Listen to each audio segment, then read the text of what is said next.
Olá, é um prazer estar novamente com vocês aqui, dando algumas informações relevantes sobre direito eleitoral, especificamente em relação à questão do provão de direito eleitoral, provão do Ministério Público do Estado do Rio de Janeiro, que foi realizado no domingo passado. Muito bem, a questão demandava a seguinte análise. Demandava a análise da desincompatibilização. Pois bem, o que é desincompatibilização? Desincompatibilização, essa palavra grande, significa afastamento. O afastamento pode ser considerado, classificado como definitivo, que é o afastamento que se dá pela renúncia. A renúncia é uma modalidade de um ato praticada pelos chefes do Poder Executivo. Por exemplo, presidente da República, governadores de estados e prefeitos. A renúncia para concorrer a outros cargos, ela, uma vez exercida, não faz com que a pessoa retorne ao cargo, certo? Então, exemplo, se um prefeito quer ser candidato a governador, ele deve renunciar ao mandato de prefeito para poder se desincompatibilizar e, portanto, ter a sua candidatura deferida. Se um governador pretende se candidatar a presidente da República, deve fazê-lo, ou seja, exercer a desincompatibilização para que, posteriormente, possa o seu registro de candidatura ser deferido no momento certo. Lembrando que o registro de candidatura, o último dia para o prazo é o dia 15 de agosto do ano da eleição, segundo o artigo 11 da Lei 9.504, que é a Lei das Eleições, e até às 19 horas. Pois bem, outra modalidade de desincompatibilização é a exoneração. A exoneração se refere a cargos de confiança. Por exemplo, ministros de Estado, secretários de Estado, secretários de município. Devem pedir exoneração para poder se desincompatibilizar e concorrer aos mandatos eletivos. E a outra forma de afastamento definitivo é a aposentadoria. A aposentadoria se aplica aos magistrados, membros do Ministério Público e membros dos tribunais de contas. O membro, por exemplo, do Ministério Público que pretenda se candidatar deve pedir aposentadoria, né? E aí ele está desincompatibilizado. Mas para isso ele tem que completar o tempo de serviço para se aposentar.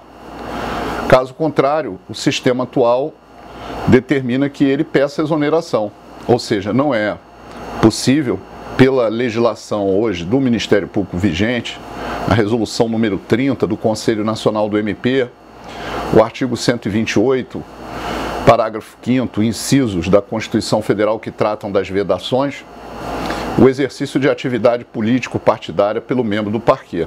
Portanto, esses agentes políticos, como magistrados, também na LOMAN ao impedimento, devem ou se aposentar ou pedir exoneração. A exoneração, você não volta mais para a função, tem que fazer um novo concurso público, se não for eleito, né? E a outra forma de desincompatibilização é a licença, que é a forma que se dá no afastamento temporário. É uma licença, essa licença é concedida pelo chefe da instituição, chefe do departamento, né? E a pessoa fica livre para poder se candidatar. Só que esses afastamentos, sejam eles definitivos ou temporários, e a licença, por exemplo, essa temporária, se aplica a defensores públicos, se aplica a fiscais de renda, a delegados de polícia, a todos os servidores públicos em geral. E na questão da prova, a questão da prova se referia ao quê? A um médico do município, portanto um servidor público, que exerce como funcionário público municipal. Então ele deveria o quê? Se desincompatibilizar. Pois bem, a questão já dava esse ponto, que ele se desincompatibilizou. Acontece que a desincompatibilização, que foi feita aí na modalidade temporária, ela também exige que o afastamento seja de fato e de direito. O que significa isso? Não é apenas fazer um pedido de licença e que essa licença seja deferida pelo chefe da repartição e a pessoa voltar ao serviço. Se ela volta ao serviço, ela se torna incompatível. Mas o que acontece? O registro já tinha sido deferido da candidatura, portanto a pessoa estava dentro da lei. Mas quando ela voltou ao trabalho como médico, ela passou a ficar, entre aspas, ficha suja, vamos dizer assim, não é bem a expressão, mas ela ficou inelegível. Trata-se de uma hipótese típica da denominada inelegibilidade superveniente. Ou seja, por quê? Porque não foi respeitado o afastamento de direito e o afastamento factual, de fato. A pessoa deve se afastar realmente da realidade. Por exemplo, eu sou médico do município, sou muito benquisto, querido, a população me adora ali, eu sou muito responsável pelo que faço. No entanto, um determinado dia, a população diz: por que o senhor não se candidata a vereador? Aí ele diz: tá bom, gente, vou fazer isso. E aí ele se candidata a vereador. Só que o que acontece? Ele pede a licença oficial e volta para o serviço. E continua usando, entre aspas, a máquina pública a seu favor. O prédio da administração, o prestígio da administração pública a seu favor. O que seria, numa remota hipótese, uma espécie de abuso do poder político. Mas não era isso que a questão tratava. A questão trata especificamente desse retorno. Só que tem um detalhe que foi colocado na prova, que, ao meu ver, confundiu muitos candidatos. Ele retornou porque estava havendo um surto de febre amarela. Ele foi chamado para trabalhar nessa situação emergencial. Ora, mesmo nessas hipóteses, eu não me lembro, posso estar equivocado, de algum precedente da jurisprudência do TSE que autorize a pessoa a fazer isso. Tudo bem, existem princípios constitucionais, como da dignidade da pessoa humana, princípios éticos da medicina, do juramento médico, que é o dever de atender os pacientes. No entanto, a questão do Ministério Público tem que ser vista sempre num aspecto mais legalista. Ou seja, esses princípios seriam para nortear uma defesa do candidato. Então, o que acontece ali? O que seria interessante de você ter respondido, que, ao meu ver, seria a resposta certa? Dizer o seguinte, que houve uma inelegibilidade superveniente, e por quê? Porque ele voltou de fato a exercer a função de médico, não importa se foi pela febre amarela ou não. E o que aconteceu?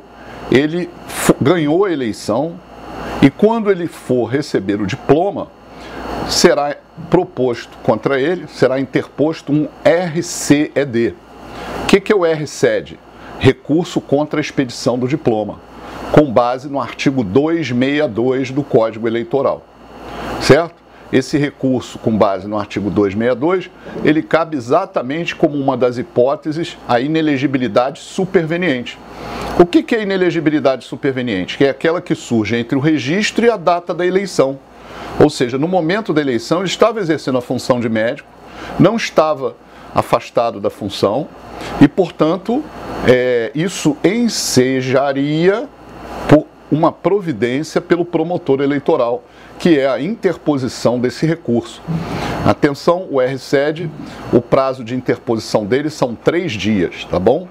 3 dias da diplomação. Trata-se de um prazo, portanto, decadencial. Perfeito? Acredito que se você tivesse falado na inelegibilidade superveniente e no RCED, é o que a examinadora gostaria de ouvir na questão, tá certo? Sucesso, e vamos estudar essa hipótese. Sobre inelegibilidade superveniente, nós temos também, inclusive, o artigo 11, parágrafo 10º da Lei 9.504, né? Nós temos a resolução do registro de candidaturas esse ano, que fala que um dos documentos para a pessoa poder ser registrada é exatamente juntar o comprovante da desincompatibilização, que é exatamente o deferimento dessa licença, certo? Principalmente para os servidores públicos. Perfeito? Então você ainda poderia fundamentar com tudo isso, tá? E, claro, obviamente que o espaço para a questão são de 8 linhas, então você tem que sintetizar o seu pensamento para dar a resposta correta, tá bom? Sucesso, vamos em frente e acompanhando as aulas do professor Ramayana no site, tá bom? Sucesso para você!